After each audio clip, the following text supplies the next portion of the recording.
Chers et compagnons d'âme, Ivoiriens, Ivoiriennes, chers amis de notre patrie bien-aimée, la Côte d'Ivoire, je suis le commandant Abdoulaye Fofana, officier supérieur de l'armée ivoirienne. Je voudrais m'adresser solennellement et respectueusement au chef suprême des armées, le président Alassane Ouattara, à propos d'une très grave dérive que j'ai le devoir de relever en ce jour afin que nul ne l'ignore.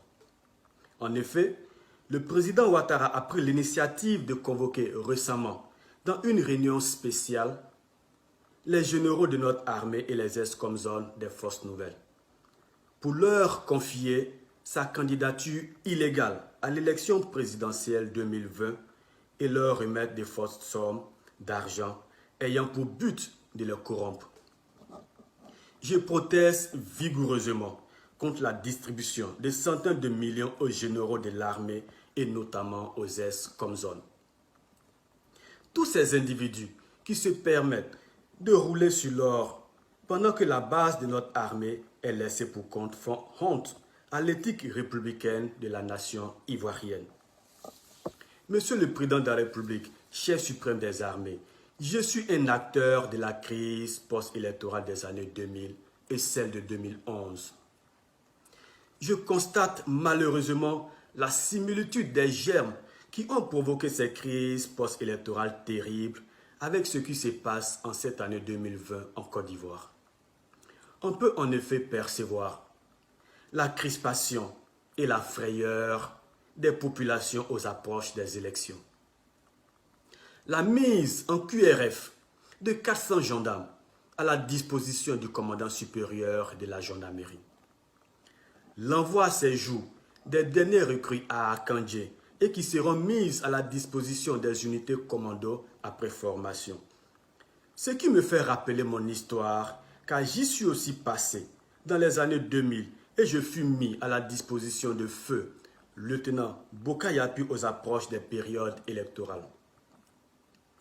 Tout ce tohu-bohu, pour moi, est un déjà vu dans les années 2000 et 2010-2011. Est-ce qu'une armée républicaine doit être ainsi manipulée? L'armée doit être au service de la nation et non au service d'un individu déterminé à violer la Constitution pour être candidat à un troisième mandat, alors que selon l'article 55 de notre Constitution, nul n'a droit à plus de 2 mandats à la tête de l'État. En donnant 100 millions et 50 millions aux généraux et aux officiers supérieurs, vous intronisez la corruption dans l'armée. Monsieur le Président, et vous divisez l'armée entre les privilégiés et la majorité des laissés pour compte. Que vont donc faire les soldats qui n'ont rien reçu? Que vont donc faire les soldats à qui vous avez promis une villa à chacun depuis plusieurs années et qui n'ont toujours pas reçu le toit promis? Que vont donc faire tous ces pauvres soldats qui tirent le diable par la queue et dont certains ne parviennent même pas à percevoir la quasi-totalité de leurs soldes à la BICI à cause de la mauvaise gestion du gouvernement? Savez-vous, Monsieur le Président, que les soldats dans nos casernes peinent à percevoir la ration normale? Savez-vous, Monsieur le Président, chef suprême des armées, que les commissariats de police ne perçoivent que 10 litres de gasoil pour la patrouille de 24 heures? Monsieur le Président, chef suprême des armées, que feront les familles des soldats disparus à Kafolo avec les 1 million que vous leur avez remis? Monsieur le Président, je me demande, est-ce que les opposants peuvent aussi convoquer les militaires pour leur parler de leur carrière politique, puisque vous vous êtes permis de mêler les militaires de la République à la défense de vos intérêts politiques personnels? Si chaque opposant appelle son groupe de militaires pour leur demander de soutenir sa candidature, n'est-ce pas la chienlit totale que vous auriez ainsi provoquée dans notre pays? Lorsque vous étiez opposant, avez-vous une seule fois accepté que les chefs d'État au pouvoir utilisent l'armée pour vous empêcher d'être candidat? N'avez-vous pas soutenu notre rébellion dans ce pays parce qu'on vous avait exclu du jeu politique à travers la Constitution de 2000? Monsieur le Président, vous avez oublié ce que nous avons souffert pour vous, ce que nous avons souffert pour vous dans ce pays? Monsieur le Président, chef suprême des armées, comment voulez-vous que les soldats vous respectent quand vous plongez dans la corruption des généraux et de certains ex-comzones?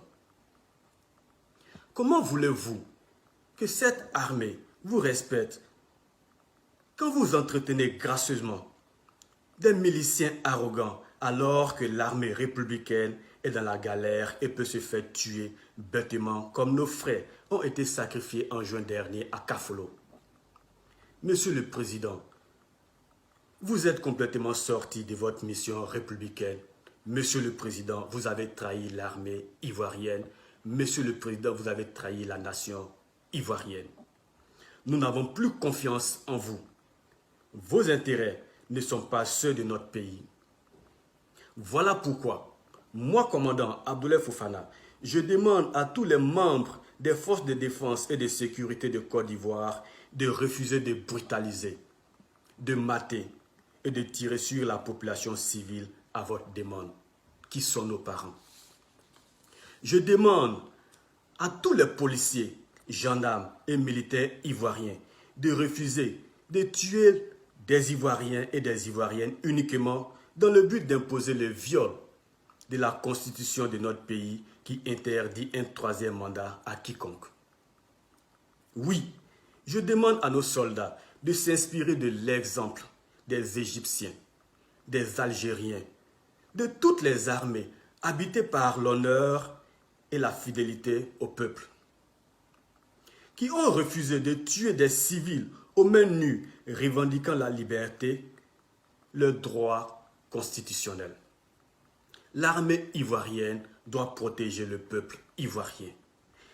L'armée ivoirienne doit protéger la loi. L'armée ivoirienne doit respecter la loi. L'armée ivoirienne doit refuser de servir la guerre du régime RHDP contre le peuple ivoirien.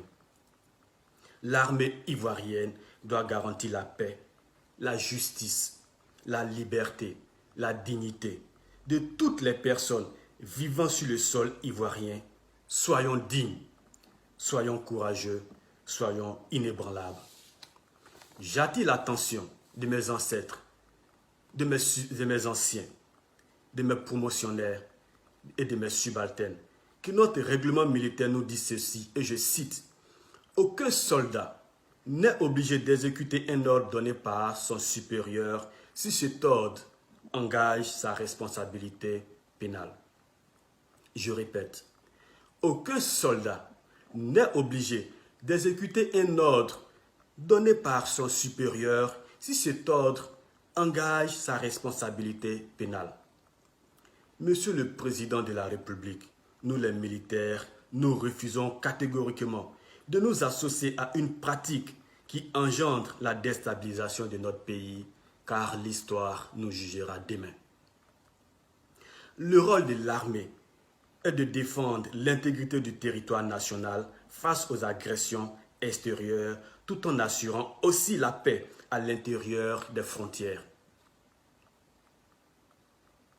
Par conséquent, aucun militaire ne doit trahir son honneur, serment et sa crédibilité vis-à-vis de sa nation pour qui que ce soit. Car son objectif premier est de servir et protéger son peuple sans distinction de race, région, origine, ethnie et religion. Monsieur le Président de la République, chef suprême des armées, nul ne doit entreprendre une action qui ne répond pas aux intérêts du pays. Le bien-être de notre nation passe avant tout. Monsieur le Président, nous sommes bien sans ignorer que vous avez la possibilité, à partir de votre résidence, de vous rendre au Bima, à Assini et au Ghana, en passant par la Lagune. Nous vous conseillons ardemment de respecter la vie, la paix, la justice, la souveraineté et la dignité du peuple de Côte d'Ivoire. Avant de mettre un terme à mon intervention, comme par rituel, je salue mon père spirituel, je salue les généraux, mes devoirs, mon général. Je salue l'armée ivoirienne, je salue le vaillant peuple ivoirien. Bonne fête de l'indépendance à la nation ivoirienne. Vive la République, vive la Côte d'Ivoire. Commandant Fofana Abdoulaye. À bientôt.